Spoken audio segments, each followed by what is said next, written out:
Good morning, Malacañang press corps and guest. Welcome sa press briefing ni Presidential Spokesperson Ernesto Abella. Good morning, sir. Good morning. Today we're going to be giving a backgrounder on the tax reform for acceleration and inclusion, which PRRD, the President, has already communicated to Congress that it's going to be it is a high priority bill to be passed before they go on recess. The tax reform for acceleration and inclusion seeks to change the current tax system to make it simpler, fairer, and more efficient. Through Train, every Filipino contributes in funding more infrastructure and social services to eradicate extreme poverty and to reduce inequality. Again, let me state that TRAIN is a priority reform of the Duterte administration. This morning, we're going to have two resource persons who will be giving us a backgrounder and give us further understanding. The NEDA chief, Ernesto Pernia, who has been here a few times already, is Professor Emeritus of Economics at the University of the Philippines and is lead economist at the Asian Development Bank. With him is USEC Lilibeth David. She's the Undersecretary for Health Policy Development and Planning Bureau of the Department of Health. She has more than 23 years of experience in health policy development, working on technical public health program policies. It's very timely that they'll be discussing the tax reform package and also the benefits. Without further ado, ladies and gentlemen of the Malacañang Press Corps, let us give a warm welcome to Secretary Pernia and Undersecretary Lilibeth David. And also, hey. David. All right, and suddenly she appears, Assistant Secretary Paula Alvarez. First, we'd like to call on Secretary Pernia. Good morning, everyone, friends and colleagues for the development of the Philippines, right? We're all colleagues. Okay. Okay, as Secretary Abella has said, the President has directed, or not directed, but suggested to Congress that the CTRP is a priority bill and should be passed statim or immediately before they go on recess. And that is quite understandable because the CTRP and the PDP are actually natural, intimate bedfellows. They are inextricably linked. The two programs of the President, the tax reform program and the Philippine Development Plan, these are all the President's program. And of course, the people's programs are really tied together. One will not be good without the other. Okay? And you will recall that the PDP stems from the 0 to 10-point socio-economic agenda. And the number zero is peace and order, which is being tackled now in Mindanao. And the number one point, the socio-economic agenda point, is or has to do with maintaining macroeconomic stability. And the second one is tax reform, reforming the tax reform system. And these two are also just about, they're really twins. Maintaining macroeconomic stability and the tax reform program are twins, and they are inseparable. So that is why the President has decided to direct or to admonish Congress that it is an urgent measure The PDP is already passed, has been approved, and is going to be launched on Friday. But the tax reform program still has to be passed, at least the first package. Okay, so that's my point number one, that the two are inextricably linked, PDP and CTRP. Okay, our analysis at NEDA shows that with CTRP, the real GDP level is higher by between 0.6% and 1.1% by 2022. Those are net increases in GDP. If without CTRP, on the other hand, the GDP level will be lower by that magnitude, between 0.5% and 1.1% by 2022. The adjustment in indirect taxes also raises inflation by the impact of only 1.4% in 2018. But this higher inflation impact quickly dissipates in succeeding years. The reforms in personal income taxation will improve equity. The excise taxes on fuel and sweetened beverages are also likely to be progressive.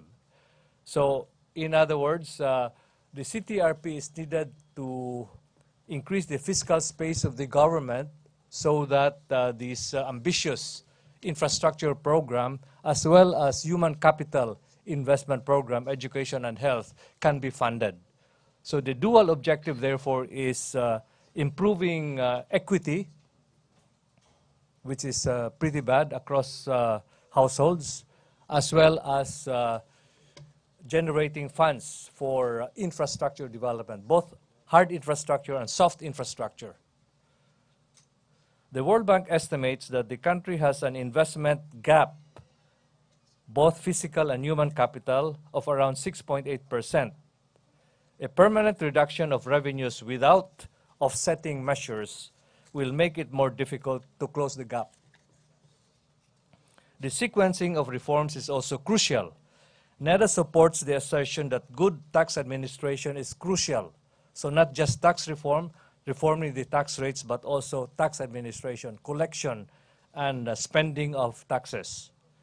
To illustrate, in a 2010 study by Richard Bird of the World Bank, he finds that for many transitional countries in the 1990s, and even tax imposition, widespread tax evasion, and lower than anticipated revenue collection resulted from the failure to improve tax administration after the introduction of new tax structure.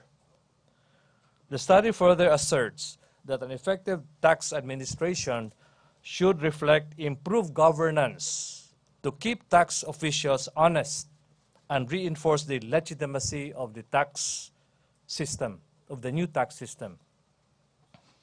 The IMF also enumerated some lessons for policymakers in its paper published in 2015. First, broadening the tax base by rationalizing tax exemption and preferential regimes raises revenue and boosts horizontal equity, meaning across households. Shifting the tax composition to the least distortionary taxes, such as taxes on consumption, increases efficiency. As you know, the VAT is the most efficient tax measure, and that is why it's being broadened under the CTRP. Taxes on property or wealth can also increase progressivity of the tax system. Improvements in revenue administration, including through introducing risk management techniques, segmenting taxpayers, meaning differentiating taxpayers, and simplifying laws and procedures, can strengthen taxpayer compliance and enhance revenue collection as well as equity. Rationalizing the government wage bill where public sector wages and employment are high relative to the private sector, and improving the targeting of social spending can increase expenditure efficiency. Addressing environmental externalities by phasing out energy subsidies and introducing environmental taxation can create fiscal space while facilitating implementation of growth-enhancing measures such as lower wage legislation. Finally, the NEDA asserts its position that in reforming the tax structure, the government will need to recognize equity considerations alongside those of revenue generation and efficiency. Broadening the tax base and simplifying the tax system will raise the needed revenues, while progressive schedule will promote equity. This means that those with higher ability to pay actually get to pay more. So this is called vertical equity. And those with the same ability to pay, regardless of income source, should be treated equally. That ends my presentation, and we'll have, what is the? Okay, before we open the forum.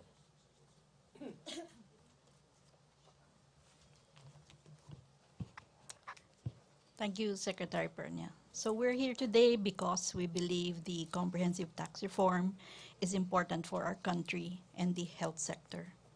The Department of Health fully supports the comprehensive tax reform for acceleration and inclusion due to its health gains that will allow the government to intervene better in the health sector. Currently, the Philippines lags behind its ASEAN neighbors in terms of its per capita spending for health. We rank 6th in per capita health expenditure in the ASEAN, trailing behind Malaysia, Thailand, and Vietnam. This aggregating per quintile, or by income segments, shows that the per capita health spending varies per income segment. There is actually unfair spending inequity across the quintile groups at the disadvantage of the poorer households who cannot afford to spend for health.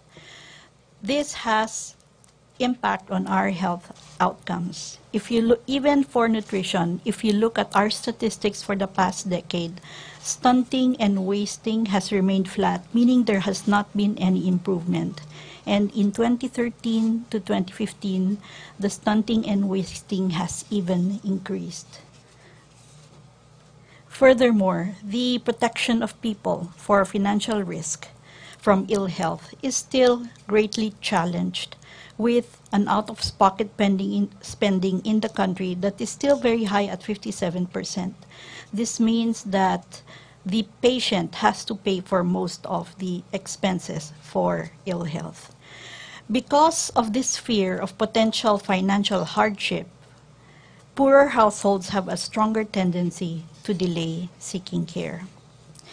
We have seen how tax reforms benefit health.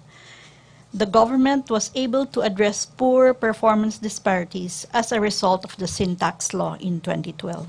We have seen decreasing trends in smoking prevalence because of the sin tax, and this is a consistent finding across different surveys done in the country. The incremental revenues from the sin tax law, which was earmarked for health, resulted into increased government revenue and increased budgets for health. This increase in fiscal space enabled the DOH to cover the PhilHealth premium subsidy of all indigent families, so that we have been able to enroll 100% of the poor, and even now our senior citizens. We've been able, through the sin tax, to deliver new health services, such as health centers in schools and mobile dental clinics, deploy new cadres of human resources like dentists and medical technologists in the field. We've given additional coverage for the diagnosis and treatment of endemic and infectious diseases, and even increased immunization services for the population because of the sin tax.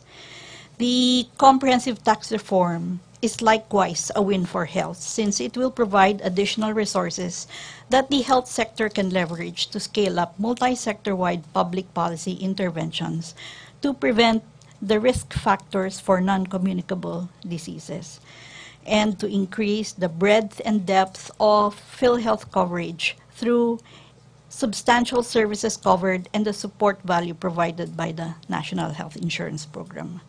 And also for more health workers hired to deploy on the ground and enhancing our public health facilities. So the comprehensive tax reform with its proposed earmarking for health under the Social Benefits Program is a necessary government intervention that will ensure that quality health will no longer escape the poor. The DOH reiterates the support for the comprehensive tax reform since this is a modality that will safeguard population health and will enable the people to be a contributing member of society. Thank you very much. MPC questions for Secretary Pernia. Joseph Morong, GMA 7. Hi, sir. Good morning. I'd like to focus on income tax and excise. First, on the income tax. I'm sure I remember in the past presentations here that basically the tax reform program, in terms of income tax, this will entail lower taxes for low-income families, right? Yes. And then bigger for bigger income families. Can we have a little more detail again on that aspect, sir?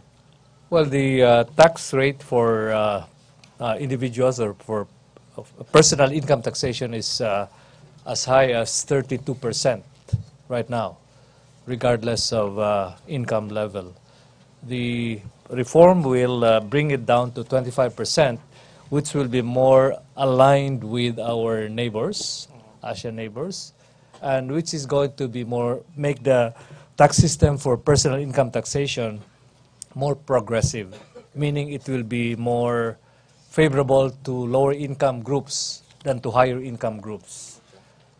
So that's the and also, well, for high income households or persons, the tax rate can be as high as 35%. I think it's above a certain level, something like 5 million. If you have 5 million per annum, then the tax rate can go as high as 35%. But in terms of percentage and population, sir, medyo maliit lang naman yan, di ba? Maliit lang yun. Would you know how much? That's probably, what, less than 10%, maybe 5%. Sir, sa income, in terms of collection, magkano po yung pwede nating makollect under that kind of system? Would you be able to quantify? With the compensating measures, it's about 167 million net positive revenue generation from the combination of personal income tax reduction, as well as corporate also is going to be reduced from 30 to 25%. So that will result in revenue loss. But with the excise tax and the broadening of the VAT base and the sweetened sugary drinks, it will result in a net revenue gain of about 165. Is that correct? 1 billion. It's 165 billion. 162 billion. It's 162, sir. Sir, yung sa excise, yung sa mga kotse, no? I mean, also sa kotse. Sa kotse also. Some are afraid na it might affect the car business. Do you think that has basis? Well, it's also going to be graduated. The poorer, the lower income groups who tend to buy cars on the order of 500,000, half a million, the tax will be minimal, and it's not going to really discourage them. But if you buy a Mercedes-Benz or Ferrari, then you will be hit harder, and which is just fine because we need to promote equity in society. Sir, last na lang. So Yes. oil, do you think this will not cascade, sir, sa higher fare? Well, it will, but then there is a provision to provide direct subsidies to those to lower income groups who will be hit directly by higher fares, right? Okay, sir. Thank you. ABS-CBN Online, Daryl? Good morning, sir. Sir, ano po ba yung growth impact nung ano, if not past this week, ano po yung growth impact nito sa ano natin, targets natin? And will we revise economic growth, revenue spending and deficit targets this year? If the bill is not passed this week? This week. Yes. Well, hindi naman kailangan na, well, it doesn't mean that it will be the end of the world if the first package is not passed before before Congress goes on recess. But it should be passed before they go on recess. And with the president's strong message to Congress, I think it's going to be passed. Sir, if in its current form in the House, magkano po yung projected annual revenues natin from the tax reform? As I said, about 162. 162. Huh? It's with the 82 billion. Yeah, okay. The DOF version is 162 billion. But with the modifications introduced by the House, it's going to go down to 82 billion. Okay. So it's about half, no? It's about half. So it's not good. I mean, they should have passed it. Congress should have passed it in toto. Yeah, Sir, because they should realize that we in the economic team, our interest is really just the country's development, the improvement of society.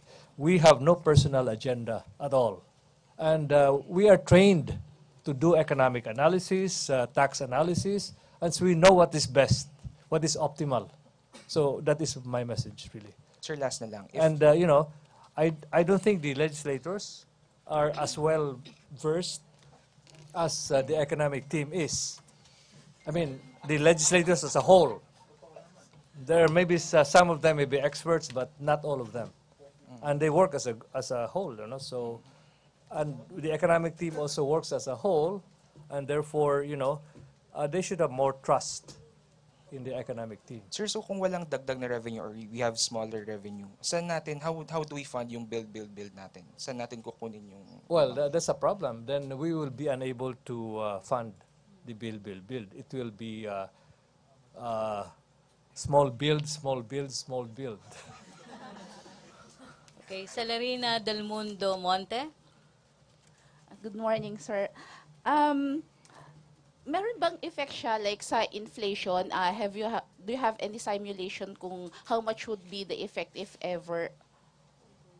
Yeah, the effect on inflation is 1.4% by 2018. If it is because this is likely to be introduced to take effect. The reform will likely take effect in 2018. The immediate impact in terms of inflation in 2018 will be 1.4%. But then that quickly dissipates over time. It's really just a shock effect. But then it's a small shock effect, but then it goes away. It tapers out over time. Sir, regarding naman dun sa ongoing action in Mindanao, meron na bang effect siya sa economy if there is like how much if ever in terms of revenue or loss? What do you know how much what the extent of the crisis will be? It depends on how these things the crisis pans out. It depends on how the crisis mutates. But we don't. I think the military is resolute in in resolving it quickly, and we believe in the capacity of the military and the determination of the president to quell it as soon as possible. So it should be minimal, if any, and also transitory. Like in what sector, sir, if ever? Well, this is a press conference on the tax reform, right? Not on the Mindanao thing. So let's leave that to another forum. Maybe later when we know what the extent of the crisis has been. then we can give you better estimates. Okay, John Rosales to be followed by Ace and then Pia Rappler. Okay na, John. Ace Romero. Secretary, you mentioned if lawmakers fail to pass the tax reform in toto, we will just have small build, small build, small build. Yeah. Okay. Or maybe no build, no build, or no build. build. Okay. What about the impact on social services? Because Same you thing. talk about infrastructure. Same thing, because you know, the revenue generation to stem from the tax reform program will fund not only hard infrastructure but also soft infrastructure, human capital, education and health, as elaborated by Undersecretary, Health Undersecretary. So would that put more pressure on the government to borrow money, say from the commercial Well, that's source? going to be a more expensive proposition, and you know, one should realize that that is not sustainable. Borrowing without the capacity to pay back and to service the debt is not going to be a wise move. It's going to be fiscally irresponsible. But will that happen if Congress does not pass the bill in toto? Will you be forced no, to borrow? the government will be more is going to be very cautious in you know, in increasing the country's indebtedness. Yeah. Okay. So The government, of course, will borrow to finance really basic social or public services, but that's all.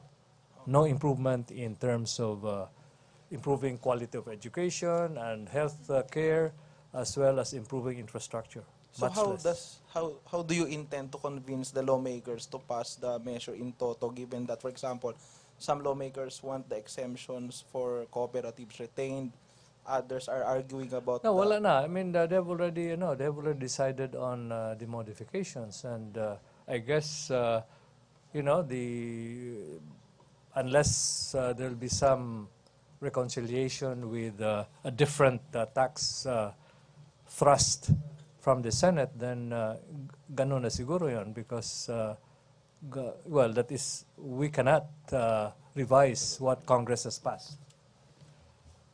Okay, thank you, Ace. Ian to be followed by Pia, then Ace Nichols. Ian.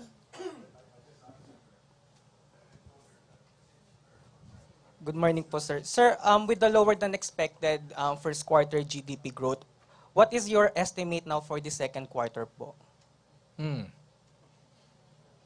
If sir, for the second quarter po, given po the lower than expected first quarter GDP growth? Well, we expect the second quarter GDP will be better. GDP growth rate. Around what ano po figures? Wala pa. We have we have this current quarter model, but we haven't looked at it yet.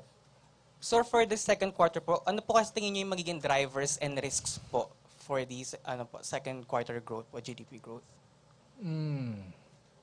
Well, household spending and well, essentially domestic spending, domestic demand, both investment, government spending, and household spending would continue, and then exports are picking up. Agriculture is also improving on the supply side, and there'll be, I guess, there'll be stronger spending for infrastructure. If you, I saw in the papers today that April spending, government spending on infrastructure fell by about 20%. So I'm sure that will be reversed in the second quarter and subsequent quarters too. Sir, next question po sana. Sir, what can be done po to make up for that huge drop in projected revenue dun po sa first package po? Kuan nga, di ba, no? The compensating measures are going to be the broadening of the tax base, Apo. and then excise tax on fuel, excise tax on automobiles, excise tax on sugary drinks. Okay, sir. Thank you po. Those are the Thank you po, sir. Okay, Pia Rappler. Hi, sir. Sir, what impact will the non-passage of the tax reform bill have on our projects, our deals with China and Japan? In the possibility that it might not be passed, will we have to reject the aid given that we can't come up, for example, with the Well, counterpart we'll have to funding? go slow on, accepting or entering into ODA, agreements with China. Yeah, because we always we need to balance, spending, indebtedness on the one hand, and capacity to pay and service the debt on the other hand. So instead of 10 projects, maybe just 1 or 2. So it's not going to be the golden age of infrastructure. It will be the bronze age, maybe, of infrastructure, or maybe dark age of infrastructure. So that is how terrible, that is how unwelcome the non-passage of the CTRP is going to be. And we have all to realize that, and people should rally with the administration to motivate, to urge Congress to pass the bill, especially, of course, the first package and the subsequent packages have to be passed.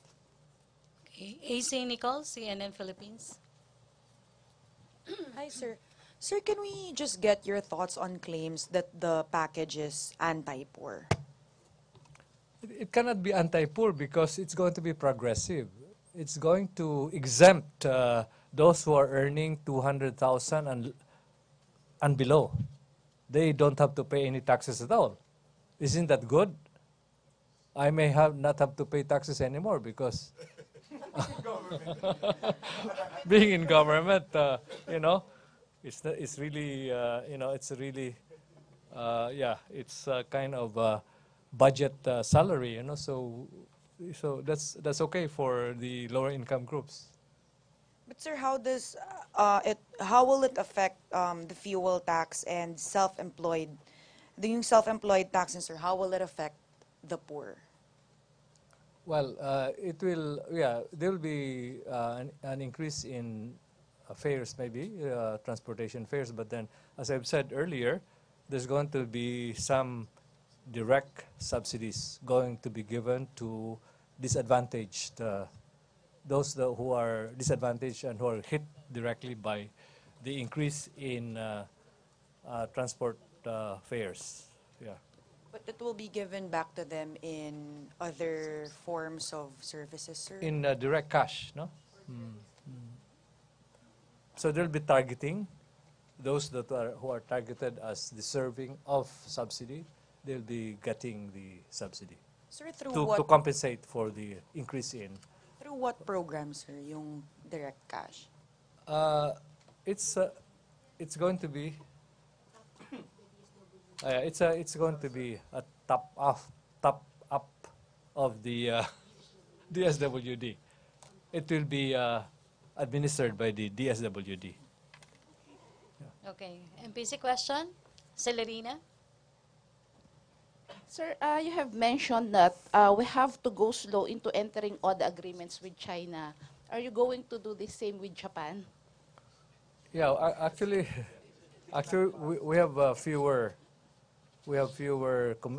promises or commitments coming from Japan compared with China. China is really, a big litany of projects. So, and also, well, the interest charge of ODA, Japanese ODA is less than 1%. So it's really the cheapest you can get. Long grace period, long repayment period. So it's going to be easier to incur. Compared with China, how much po yung interest rate and how China, long it's I think it's on the order of 2 to 3%. We are not sure yet. It's still being discussed with DOF, between DOF and Ministry of Finance in more MOFCOM in China. Sir, I remember previously you have mentioned yung regarding Russia na parang we should not depend too much with Russia because I forgot the right word that you used, but apparently yeah, parang mahirap na kausap, not very trustworthy. No, hindi naman. I did not say that. All I said is that the Russian economy is not doing well. In fact, it had negative growth rate 2014 and 2015, or 2015, 2016. And before that, it was growing at 1% or 1.5% for 3 years. So it's not really on balance, it's probably a stagnant economy as of now because small positive previous to 2015, 2014, and then negative, small negative the past 2-3 years. So, sir, the Philippines should not rely also too much with Russia. No, I think Russia is more private, it's a private deals between business and business here and business there. Not, they don't have ODA. They don't have ODA at all. Last question, Reo Calonzo. Hi, sir. Sir, you mentioned a while ago that from 162, naging 82 billion na lang yung net revenue.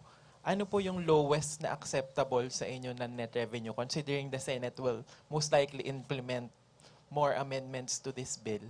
So, bababa pa po ito. So, ano Well, there are 3 subsequent packages after the first one, right?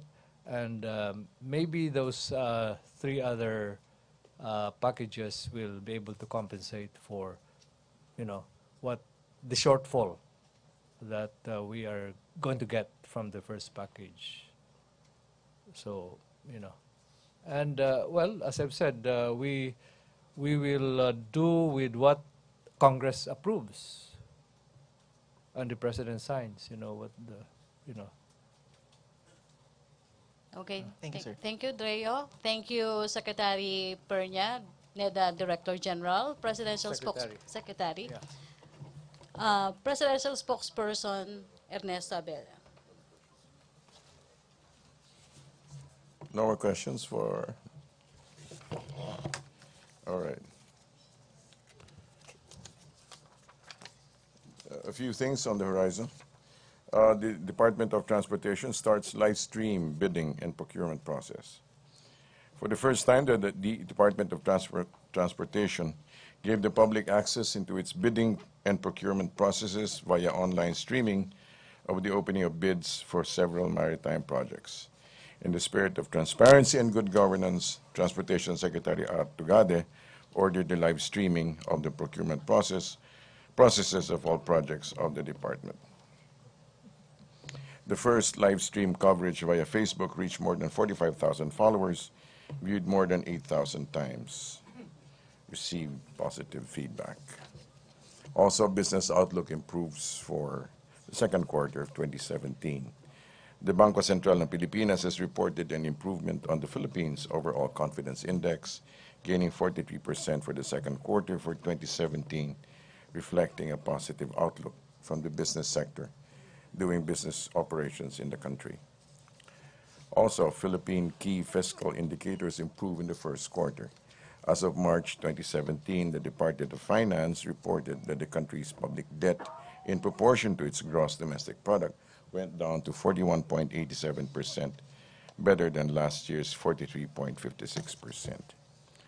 Also, Land Bank tallies record high loans to priority sectors. As of March 31, 2017, the total loan amounting to 434 billion released to all sectors by the Land Bank has increased by 12% from the same period of last year. Also, as promised, we'd like to give the latest updates as of May 29 from the Armed Forces. We will not be joined by the spokesperson this morning, so we will simply just give you their report. First, precision airstrikes have been judiciously used to prevent collateral damage and employed at specific targets of resistance to protect our troops and to hasten clearing of the city of terrorist elements who continue to resist. We call on the remaining terrorists to surrender while there is an opportunity. Civilians killed by local terrorist groups, as of yesterday, May 29, has been 19. Civilians rescued, 560. As of 29 May, 121 were rescued, and from 26 to 28 May, 49,390. Also, enemy killed. 65, 42 confirmed by body count, 23 confirmed by eyewitness. Also recovered firearms, 55, high-powered 51, low-powered 4. Government casualties killed in action, 20, 17 AFP, 3 PNP. Wounded in action, 72, 69 AFP, 3 PNP. 69 AFP, 3 PNP. The current focus of the operations remains, number 1, clearing of Marawi of militants still in the area. Number 2, rescue of trapped residents. Number 3, recovery of civilian casualties and victims. From the DOH, to date, there have been 12,509 families or 59,665 persons displaced in Regions 10 and ARMM, of which 1,018 families or 4,278 persons are still staying in 14 evacuation centers, while 10,974 families or 54,870 persons are staying outside the evacuation centers with their relatives or friends. We're open to a few questions. Questions? Celerina Del Mundo. Sir, good morning. Yes, ma'am. You promised yesterday na you will give us an update regarding the President's trip to Japan. Matutuloy ba or hindi? As of now, I still don't have the update as promised now. You have to understand that the President is faced with a multitude of situations, and so we cannot simply presume on him. But as far as we know, he would rather stay here. As far as we know, he would rather stay here. Thank you. MPC question, Laila Salaveria. Sir, good morning. On Yes, the ma'am. peace talks with communist rebels, there's a recommendation for the CPP to recall its order to the NPA to attack government forces. If the CPP recalls this order, will this be enough for the government to resume the peace talks? A statement should be, a formal statement should be given, if at all. And of course, the accompanying confidence-building measures must be in place. What, aside from recalling the order to attack government forces, what other confidence-building measures are you hoping to see? It remains upon what they offer. Okay, thank you. Joseph Morong. Sir, I understand si Presidente nasa Davao, no? But can you just give us a parang update what he's doing? Is he monitoring the events in Marawi? That we can assume that he is doing. There is we can also provide you later, if it's released, his appointments for today. MPC, Pia Yes. Gutierrez. Sir, comment lang. Yes, ma'am. Netizens have discovered that the Philippine News Agency have been using an old photo in its story about soldiers in Marawi. What's your comment on this, sir? I think it's better referred to PNA itself. Maybe Sec Martin would be able to give you a credible response. But, sir, how is the palace accepting this or parang receiving this? How are we vetting yung information being shared, of course, by the government to the public? Well, as we said, the reason why we have the Mindanao update is because there must be only one source of news, actually. It should be coming from, the process is actually that the military on the ground gathers the news, vets it, and then sends it to AFP here, and then AFP provides the Office of the Presidential Spokesperson with the news, and then it goes out. That should be really the flow. And so if you're asking me about how are we vetting everything, I just told you how we do it, and I believe that's pretty credible. So that ought to be the proper flow. But what about, sir, the PNA?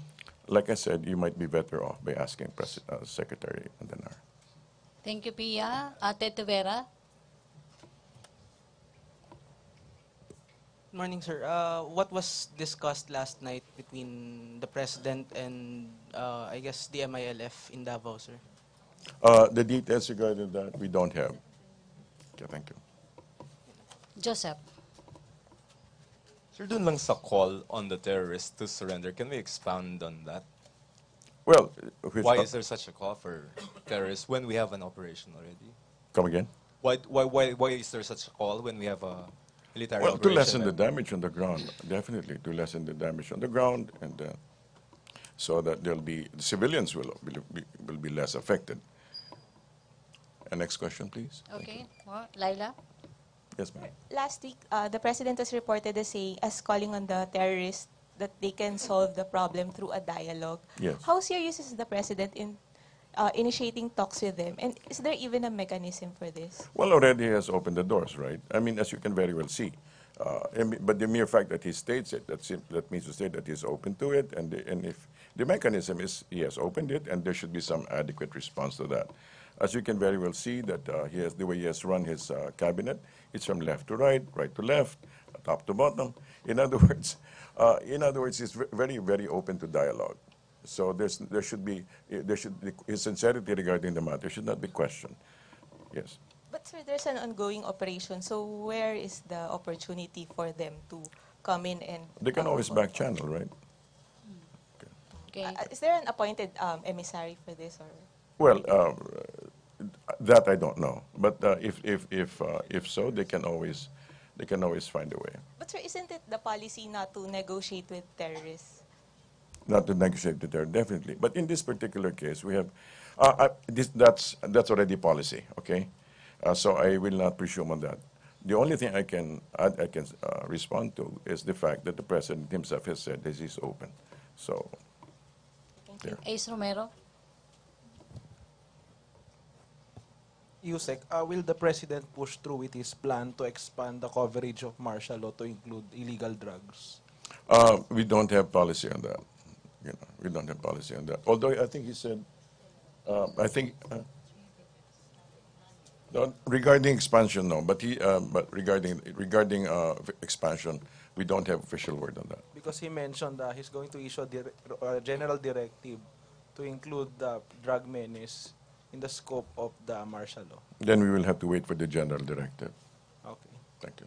Okay, questions? No more? MPC? Okay. Otherwise, Thank you, thank you. Presidential Spokesperson Ernesto great Abella. lunch. Thank you, NEDA Secretary Pernia. Thank you, Yusek Lilibet David and Asek Paulo Alvarez. Thank you, MPC. Back to our main studio sa Radyo ng Bayan and PTV.